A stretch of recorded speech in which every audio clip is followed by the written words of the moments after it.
Hey everybody! Alright, so I'd just like to start off. Thanks to the fact that the damn red team started off with 8 more people and the map was so big, we lost. And the game took 45 minutes. It took 45 minutes to lose. So I'll put everything in chipmunk mode here so you don't have to watch 45 minutes of me floating around as a robot, pooping out ammunition and sensing power levels. And the fact that I don't have to talk for 45 minutes, but it's super tasty. Seriously, this event is called Hunger Royale, which is essentially a Hunger Games ripoff, and it has DayZ mod style play where you have to run around in a group or by yourself, essentially on a team, shooting the hell out of anybody that came in your way. And when you ran out of ammo, you can whack somebody with the ass of your gun or the butt of your gun, whatever you want to call it, and go maximum stealth and just walk up to him and be like, rape. Something like that. So I realize here that I have to talk for about 15 minutes, so I'll probably go on and talk about the beta afterwards. So anyways, you had to look for these rations to keep yourself from starving, which essentially meant your HP just slowly dropped until you fell over on the ground, which is really tragic when that's the last person on the freaking team. If you didn't shove about like 16 rations in your mouth at once, you'd still starve while you're eating. So you had a few different type of attacks here and there. You had a normal shot, which was absolutely worthless, and it didn't hit one person once. You had a power shot, which was pretty much what everybody used. A volley shot, which shot 5 shots very slowly, and they kind of spread out if your person was moving. And then you had a jump slam shot. The jump slam shot was essentially how everybody made to jump up the walls. I tried to use it about 4 or 5 times. One successfully hit somebody, and I think it knocked them back. There's no teleporting allowed here, so you had to run around like idiots for 10 minutes. And in the closing minutes, when there was 11 people on one team, 3 people on the other, and 1 person in the last one, there was practically no fighting. And when there was fighting, there was 100 robots following people around, spamming shields so nobody can get hit. So what happened was everybody that died ended up dying by running out of health because they had no rations.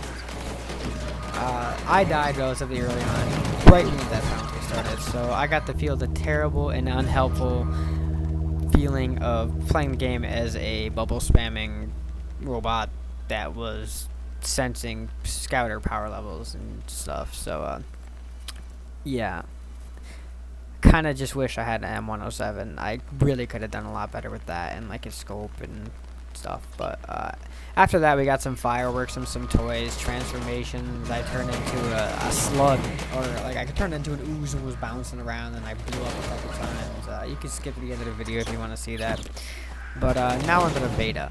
I was personally only in the last one, but they had a couple more before I came out. I could have pre-ordered and played it earlier, but I feel like it didn't have the money and whatnot. The last beta added 2 classes. The Sylvari, which are freaking evolved Bulbasaurs, and the Asura, which are goblins that are geniuses, and most of them didn't look like my character. My character looked ridiculous.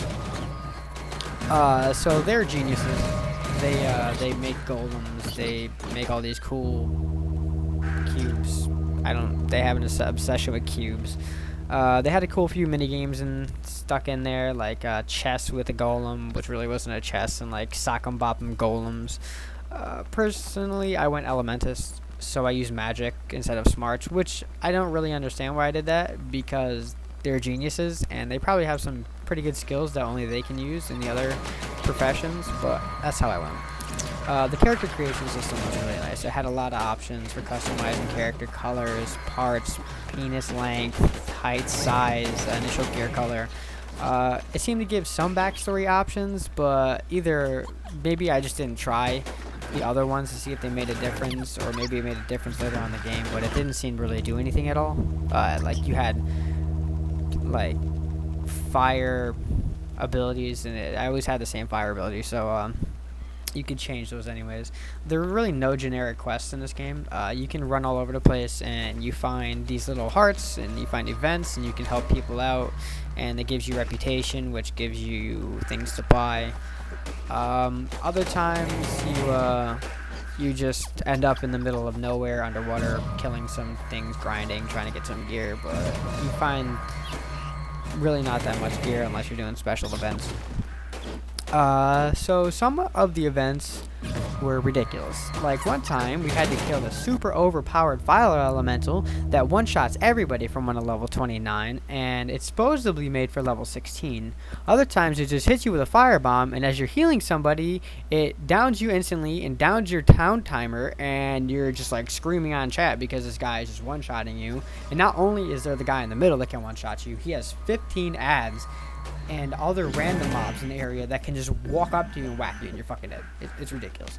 But I'm pretty sure they'll balance that. Other than that, it was fun dying 100 times and wasting 5 silver trying to get back to the area because nobody can revive you because they're just dying.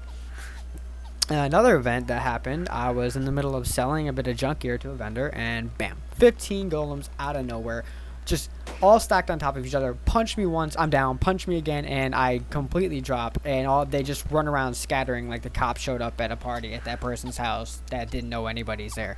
Just freaking leave. Like nothing even happened. Just, they come up to me out of nowhere. They weren't even there. I was there for 20 minutes killing things, and all of a sudden, 15 golems. I didn't really know. Those are really my only 2 gripes about the event system. Other than that, I rather enjoyed teaming up with a bunch of people, usually in the overflow server, because every time I got into the other server, it would just freeze. Taking down some frogs, stealing rat supplies or giant oozes and stuff like that. I heard about this giant platform puzzle, which made you switch attack types, but I didn't get to it because it was 1 or 2 levels ahead of me, and I just hadn't made it there yet. At level 10, you unlock some trait points. I was at level 14, so I got a couple trait points. I didn't make it to get the first real adept trade point, or the 10 trade point ones, trait point ones, that can give you like special abilities and whatnot. But there are, for the Elementus or Mesmer, I'm not really sure what it was, you have 5 different traits you can unlock. I got a couple green weapons, like early on in the game, like already at level 14. In Guild Wars 1, I know there's only 20 levels, but green was rare. And when you got a green, you could sell it for something, but these just dropped everywhere, really, compared to the first game. Like in Guild Wars 1, where I got my Draco's bow, my first green I ever picked up in an MMO, or first unique, and it was pretty sick. But, I played a bit of World vs. World. It bumps you to level 80, and you get in the battle. It's a pretty large arena. There's a guy who can give you some tutorials on how to use it. You really have to zoom in to be able to see the teleportation points. I was like, how the hell do I get all the way over there? Do I have to run? And no, I didn't really have to run.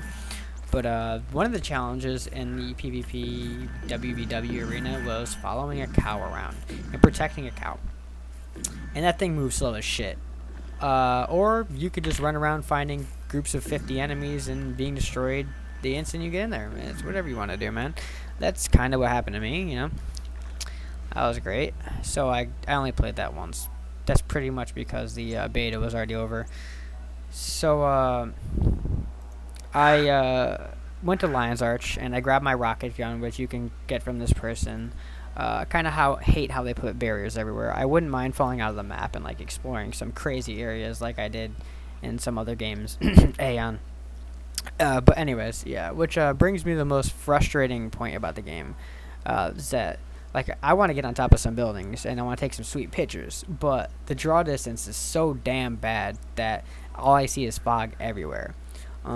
I think playing Skyrim and Terra may have spoiled me. The draw distances in that game are just like ridiculous, and you just see these giant structures on the horizon come in, and like cities and mountains just scaling in, and it's just awesome looking. But Guild Wars 2 really doesn't have that, but maybe they'll have it in the normal game. I know it's not that hard to code, being I am a programmer and I have experience in this. This was running on DirectX 9, so anybody on DirectX 11, when they do release it, will be having better frame rates because it's way more optimized. But the color palette in this game is very colorful. You can crank the graphics up, and it does look good. It doesn't look good as a game like, say, Terra, but it definitely is more colorful, and they do have very, very unique objects and structures out there. I personally couldn't play it on high, not because my computer couldn't handle it, but because some driver confliction or game confliction caused me to black screen every time I turned a certain setting on, and I couldn't figure out which one it was. So I ended up just setting it to medium and playing the game, because I know my 7970 should be able to handle. And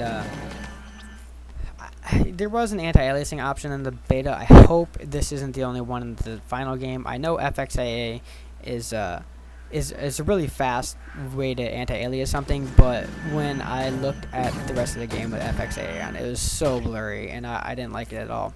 So I usually use MSAA. So while I do like the environment and the creativity, the graphics are otherwise pretty standard and nothing really stands out just yet. Maybe some high-res textures will be released in the future, or maybe better models or whatnot in the final game. Character models, however, are unique. There are a lot. I can't wait to play, like, the Char, which I spent like 50,000 hours slaughtering in the old Guild Wars, and now I get to beat them and be like, oh, I killed me before. But yeah, the humor is a pretty strong point here. There are definitely some meme appearances, like over 9,000. Golem is literally named over 9,000, and the Hunger Royale, which translate the Hunger Games if you think about the word Royale, like a hunger battle. A bunch of funny dialogue if you traverse the continent. One area I did like was where the fire elemental was, and this exploded reactor tore the fabric of space, and some enemies from all over the game spawned at lower levels. Like, I encountered a polar bear. It was so cute, right? Ridiculous. Recently a game called Diablo 3 come out, and if you do remember that game, which you might, the auction house was awful in that game. It was horrible. This game's auction house is absolutely amazing. Not only can you use it from your crafting area, you can use your bank from the crafting area. You can get different price ranges on how many you buy from each. You can buy multiple from a certain price range, or like a single amount, or if you want to call them tax brackets in the auction house Obamacare, then you can just have the US or whatever. But so overall, I enjoyed the time I had in the beta, and I'll see you at lunch.